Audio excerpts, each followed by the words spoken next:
మన ప్రభువును మన రక్షకుడు అయిన యేసుక్రీస్తు నామమున అందరికీ వందనాలండి. దేవునికి స్తోత్రాలు.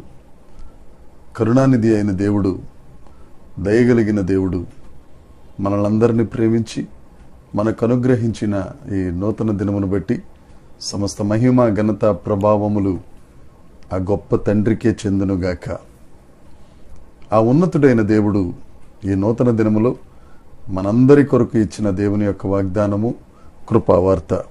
యెషయా గ్రంథము 57వ అధ్యాయము 13వ వచనం. నన్ను నమ్ముకొని వారు దేశమును స్వతంత్రించుకుందురు, నా పరిశుద్ధ పర్వతమును స్వాధీనపరుచుకుందురు.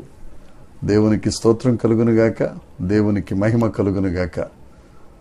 ప్రభువునందు ప్రియమైన సహోదరి సహోదరులారా, ఈ దినాన దేవుడు మనకు అనుగ్రహించిన వాగ్దానం, ఆయనను నమ్ముకుని వారు దేశమును స్వతంత్రించుకుంటారు.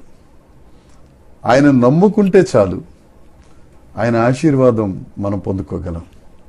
కానీ మనం ఏం చేస్తాము అని అంటే, రకరకాల మనుషుల్ని నమ్ముకుంటాం, లేకపోతే ఆస్తిని నమ్ముకుంటాం, అర్ధబలాన్ని నమ్ముకుంటాం, అంగబలాన్ని నమ్ముకుంటాం, ఇంకా ఇతరత్ర ఏవేవేవో నమ్ముకుంటాం. దేవుణ్ణి మాత్రం నమ్ముకోం. వాటిని నమ్ముకుని అన్యాయం అయిపోతాం, ఇబ్బందుల పాలవుతాం.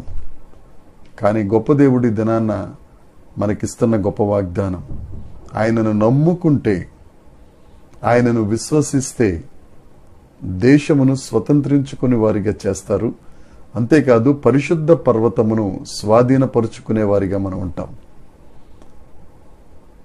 యోహాను సువార్త 11వ అధ్యాయం 40వ వచనంలో మార్తా అనే ఆవిడతో దేవుడు చెప్తారు, నువ్వు నమ్మితే చాలు దేవుడి మహిమను చూస్తావు. మనం నమ్మితే చాలు ఆ దేవుని యొక్క మహిమను చూసే కృపావరం దేవుడు మనకు అనుగ్రహించారు.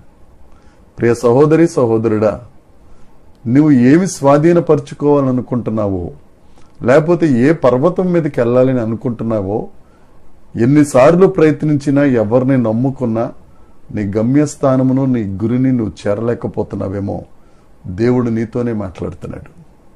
యేసు ప్రభువుని నమ్ముకో. ఆయన ఆ పరిశుద్ధ పర్వతమును ఎక్కే బలం నీకు అనుగ్రహిస్తారు. నీ కాళ్లను లేడి కాళ్ళుగా చేసి నువ్వు ఎక్కలేని ఎత్తైన కొండ మీదకు సునాయాసముగా ఎక్కించగలిగిన గొప్ప దేవుడు, నీవు నమ్ముకుని నువ్వు ఆధారపడిన దేవుడు. పర్వతం ఎక్కాలి అని అంటే కాస్తంత కష్టమే. ఎక్కేటప్పుడు ఆయాసం వస్తుంది, నీరసం వస్తుంది. కానీ నువ్వు దేవుణ్ణి నమ్ముకుంటే, ఆ దేవుడు నిన్ను తన చంకనెత్తుకుని, తన భుజముల మీద ఎత్తుకుని ఆ పరిశుద్ధ పర్వతమును స్వాధీనపరుచుకునేటట్లుగా చేస్తారు. ఒకవేళ ఏదో ఉద్యోగం అనే పర్వతం ఎక్కాలనుకుంటున్నావేమో, లేకపోతే పిల్లల పెళ్లిళ్ళు అనే పర్వతం ఎక్కాలనుకుంటున్నావేమో, కుటుంబ సమస్యలు అనే ఆ సమస్యలు తీరాలి అనే పర్వతం ఎక్కాలనుకుంటున్నావేమో, దేవుడు నీతోనే మాట్లాడుతున్నాడు. ఆయన నమ్ముకో, ఆయన యందు విశ్వాసం ఉంచు, ఆయన మీద ఆధారపడిపో. నా ప్రభువా, నీవే నాకు దిక్కయ్యా, నాకు సహాయం చేయ ప్రభువాను, చెయ్యి అందించడానికి, మహాజలరాశుల్లో నుండి నిన్ను పరిశుద్ధ పర్వతం మీదకి ఎక్కించడానికి యేసుక్రీస్తు ప్రభు సిద్ధంగా ఉన్నారు. నువ్వు కోరుకున్న ఆ శిఖరమునెక్కి నీవు ఆశీర్వాదం పొందుకుని సంతోషంతో సమాధానంతో నీవు బ్రతకాలని నీ కొరకు ప్రాణం పెట్టిన యేసుక్రీస్తు ప్రభు ఆశిస్తున్నారు. ఆ దేవుడు నిన్ను దీవిస్తాడు. ఆయన మీద నమ్మకం పెట్టుకో. దేవుడు ఈ దినాన్న నీతో మాట్లాడుతుండగా సంపూర్ణ నమ్మకం యేసయ్యను నీవు ఆధారంగా చేసుకున్నట్లయితే ఆ దేవుడు నిన్ను దీవించునుగాక. దేవుడి మాటలు దీవించునుగాక, ఆశీర్వదించునుగాక. ప్రార్థన చేసుకుందాం. పరలోకమందున్న మా తండ్రి, పరిశుద్ధుడా, గొప్ప దేవుడా, నీకు వందనాలయ్యా, నీకు స్తోత్రం. నీ ప్రియ బిడ్డలందరూ నేను నీ మాటలు విని ఉన్నారు. ఎందరైతే నిన్ను నమ్ముకుంటారో, ఎందరైతే నిన్ను విశ్వసిస్తారో వారిని అందరినీ నీవు సిగ్గుపడనియ్యక, నీవు దాటిపోక, వారిని ఆయన దేశమును స్వతంత్రించుకునేటట్లుగా చేసి నీ పరిశుద్ధ పర్వతమునన్ను స్వాధీనపరుచుకున్నట్లు చేయుచున్న గొప్ప దేవుడా, నీకు స్తోత్రం.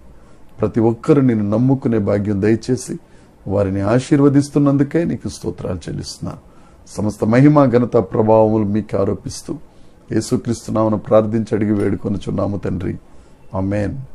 దేవుని కృప మనందరికీ తోడై ఉండునుగాక. ఆమేన్, ఆమేన్, ఆమేన్.